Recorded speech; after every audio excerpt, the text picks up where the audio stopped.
Bien, tiro al blanco de nuevo con ustedes. Y una cosa que le llaman Congreso aquí, mejor dicho, Cámara de Diputados en este caso, ha convertido en ley el presupuesto del próximo año. Digo una cosa que le llaman Cámara de Diputados, pero que es realmente un mercado y uno de los espacios de todo el sistema de privilegio y de corrupción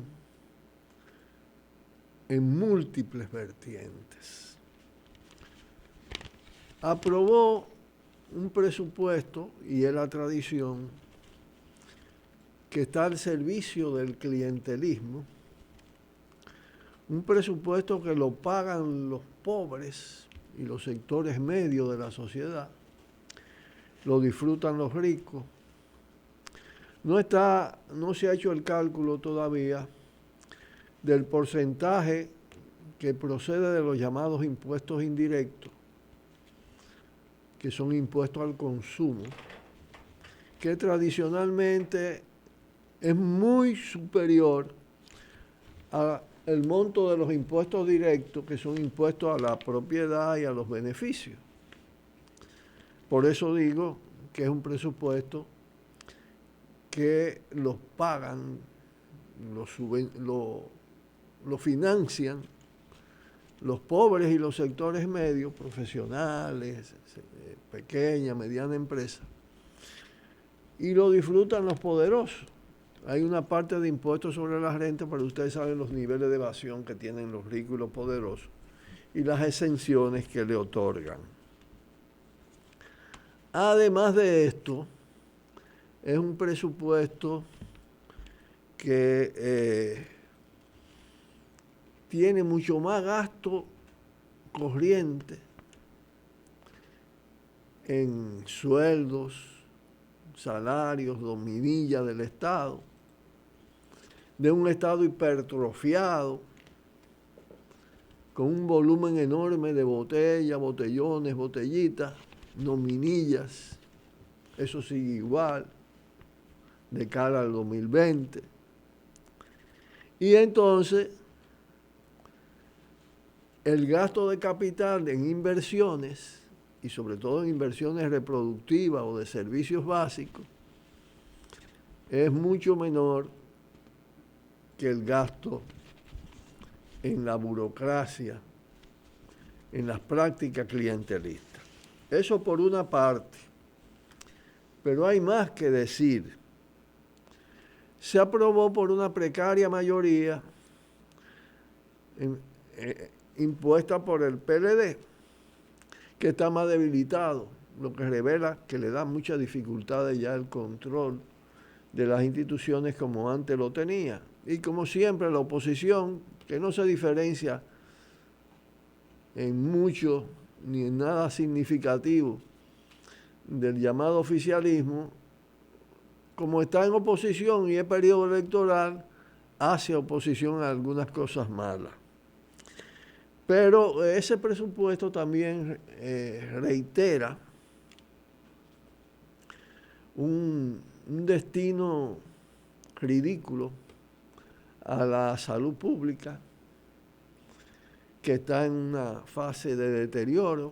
Esa combinación de bajo presupuesto estatal con la salud cada vez más privatizada, el reinado de la ARS en la seguridad social, da como fruto que realmente se reitere una situación grave de cara a la inversión en materia de salud. El 4% se mantiene para la educación por ley, pero ustedes saben cómo lo han prostituido.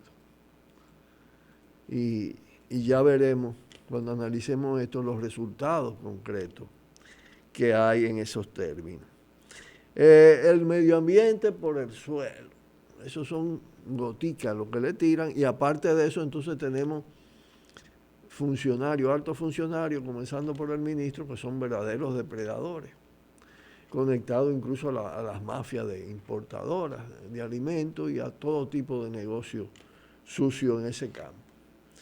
El tema de la mujer también es ridículo el presupuesto, así en el campo de la juventud. Y es un presupuesto en una sociedad donde los principales ingresos vienen por el lado del turismo, con toda la fragilidad que tiene en un país con una situación político-institucional sumamente frágil, el lavado de dinero, tanto de la corrupción como de la narcocorrupción, y entonces viene todo el tema de un monto pequeño de exportaciones que alimenta el Producto Interno Bruto.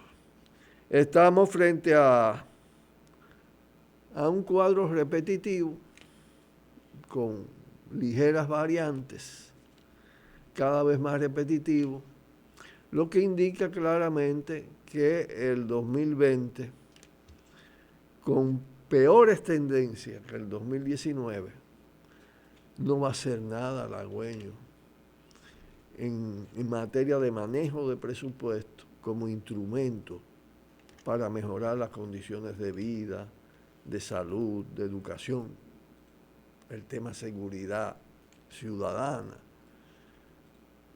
con un Estado delincuente que reproduce la delincuencia en otros niveles. Ese es el balance esencial. En términos de presupuesto, es un poco un aumento de presupuesto que además tiene un fuerte componente, olvidaba decirlo, y está titulado no fiscal, de fuentes extrafiscales, es decir, hay un proceso de endeudamiento mayor. 625 millones de préstamos, de dólares en préstamos se aprobaron en el día de ayer. Un préstamo de 400, otro de 100, otro de 125. Y además se emitieron 246,000 pesos en bonos, lo que indica que esa práctica de nutrir el presupuesto endeudando cada vez más el país con una situación altamente riesgosa ya, se reitera y es mucho más peligrosa en el 2020, será mucho más peligrosa que en el 2019. Lo dejamos ahí y volvemos con ustedes. Cuidado, cuidado, tiro al blanco.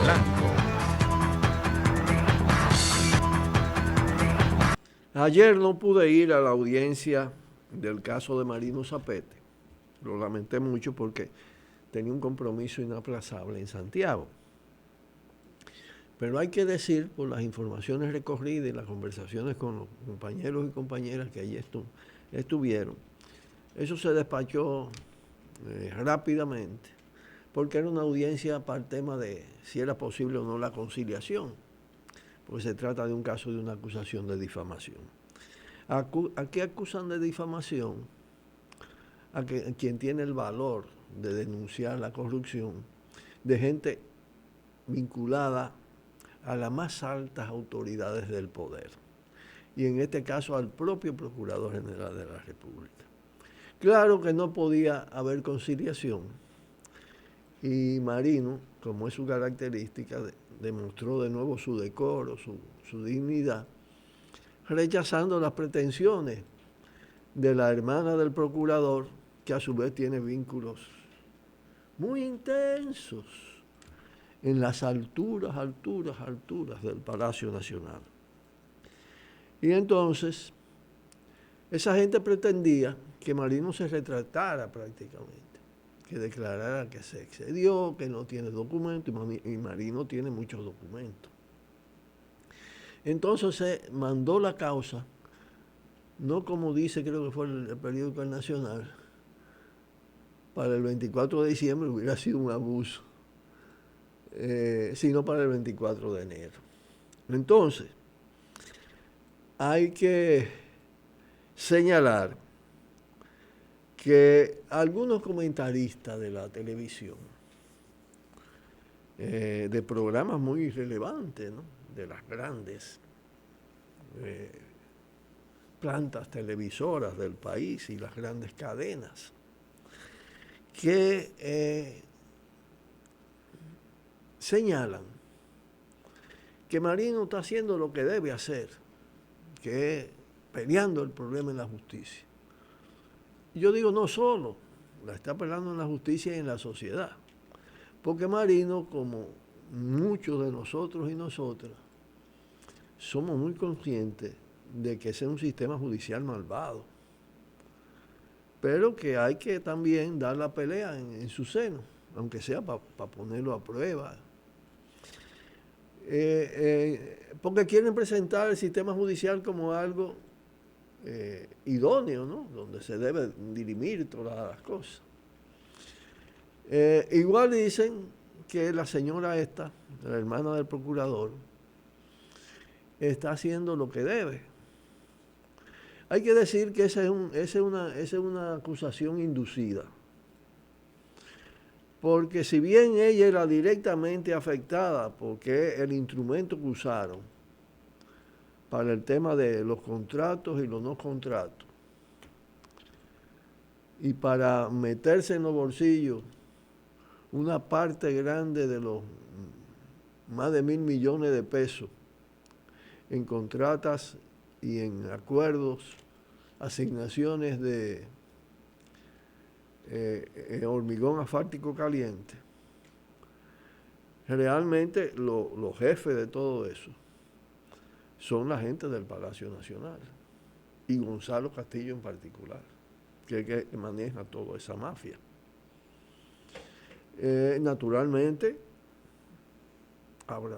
muy abrazado al presidente de la República, que lo sabe todo y que se beneficia de todo eso. Entonces, el tema es que tampoco se puede enfocar las cosas de esa manera y decir, no, ella está haciendo lo que debe, ella tiene que defender su honor, o probar, o no probar.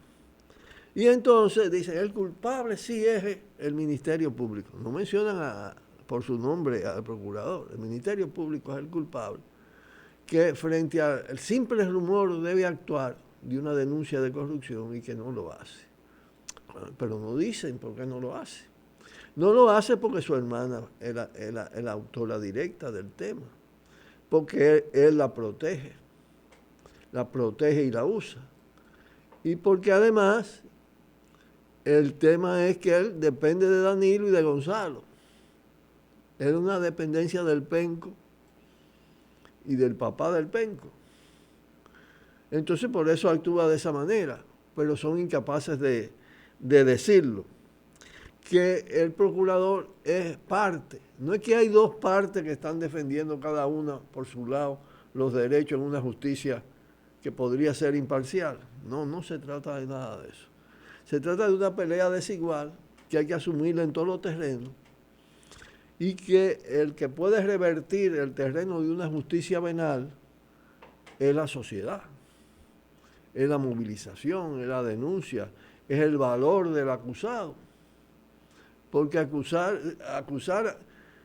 pretendiendo que pague 5 millones Marino porque denunció a quienes se robaron más de 1.000, de verdad que es fuerte. La cosa es fuerte, ¿no?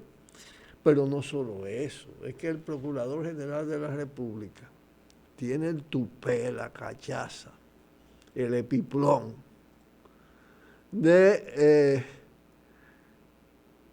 agarrar y mandar un emisario, una carta incluso, para sacar a Marino de Teleradio América. Y lo sacaron.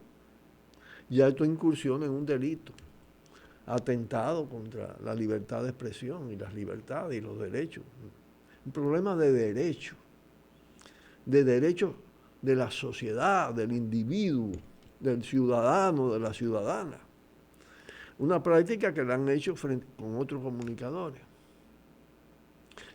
Por eso debería estar el procurador no como Ministerio Público, sino en un banco siendo acusado, aparte de todo lo otro, porque él no puede demostrar su patrimonio. No lo puede demostrar. Entonces, esas son las cosas que no dicen todos estos comentaristas y todos estos periódicos.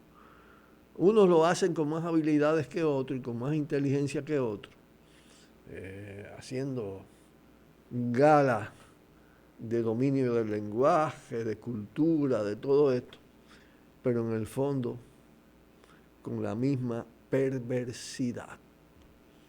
Una perversidad es sofisticada y otra es una perversidad burda. Burda.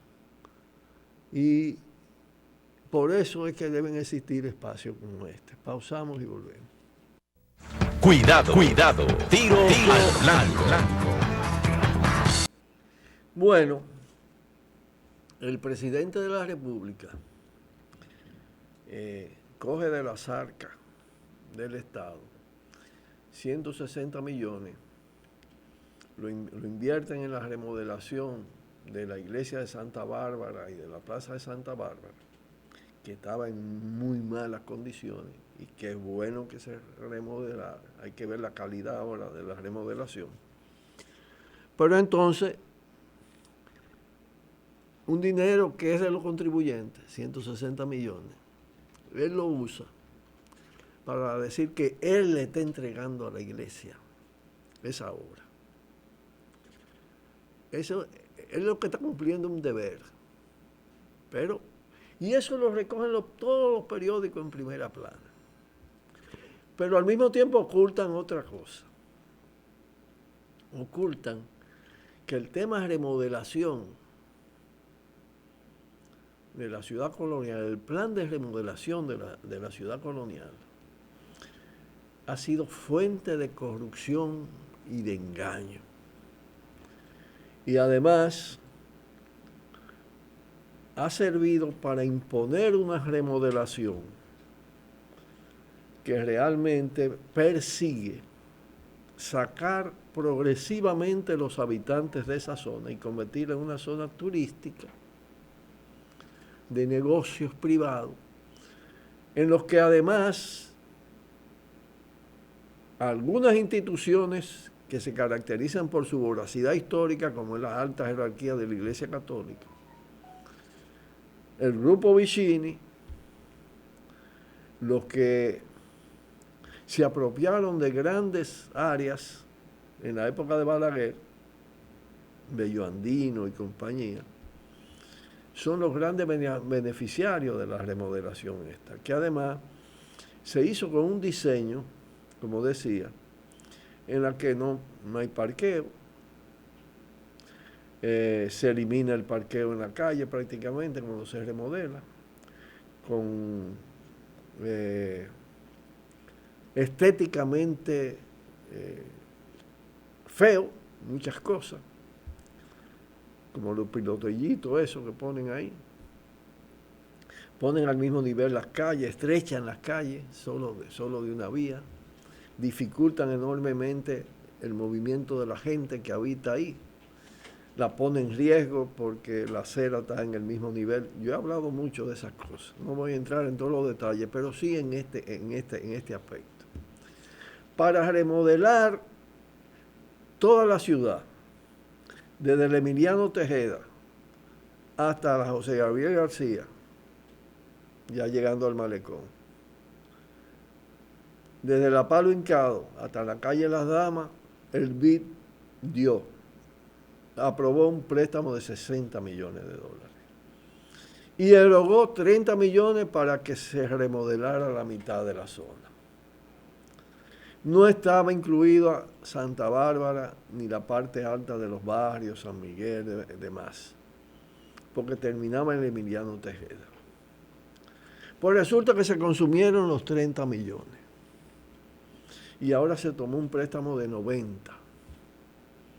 Yo no sé qué pasó definitivamente con los otros 30 del BID, o si está incluido en los 90 ahora. Puede ser. El tema es que no hay manera de justificar el gasto de 30 millones de dólares en lo que han hecho. Porque en lugar de remodelar la mitad del área prometida, remodelaron 2 calles y las que la cruzan paralela a las dos calles, que son la Isabela Católica y la Arzobispo Merilla. Ustedes saben que yo he vivido alrededor de 50 años más en la Meriño y conozco de eso. Entonces, ahí, en ese espacio no llega a un tercio, ¿qué va? Ni a un quinto de la mitad de la zona, o quizá un quinto de la mitad de la zona. Y se consumieron los 30 millones. Y las cosas que se han hecho y se han vuelto a hacer, son muchas ahí. Y no dan respuesta frente a esta crítica. Yo he escrito más de 6 artículos sobre esto. He tratado esto en este programa reiteradamente y no más. Pero sí, y los periódicos, el Nacional ha publicado algunos artículos y los demás los ha publicado en periódicos digitales. Pero no hay titular de primera plana para que emplazar a turismo, porque oigan eso, un patrimonio cultural de la humanidad, con un valor histórico tremendo, manejado por turismo. Porque además la alcaldía, patrimonio cultural, monumento histórico se han subordinado, pues son unos pusilánimes a la hora de actuar. No se atreven a enfrentar el tema del poder. Y ahí, por eso se han hecho todas esas atrocidades. Pero ahí están los periódicos, porque aquí hay complicidades que realmente en algún día van a tener que pagar la deuda. Pausamos y volvemos. Nos despedimos por hoy, mejor dicho, excúsenme. Y le decimos que estaremos el lunes nueva vez, iniciándose ya una semana intensa de Navidad, en Tiro al Blanco con todos y todas ustedes. Buenas tardes. Por el multimedio, Tiro al Blanco. Bajo la coordinación y participación de Narciso Isa Conde.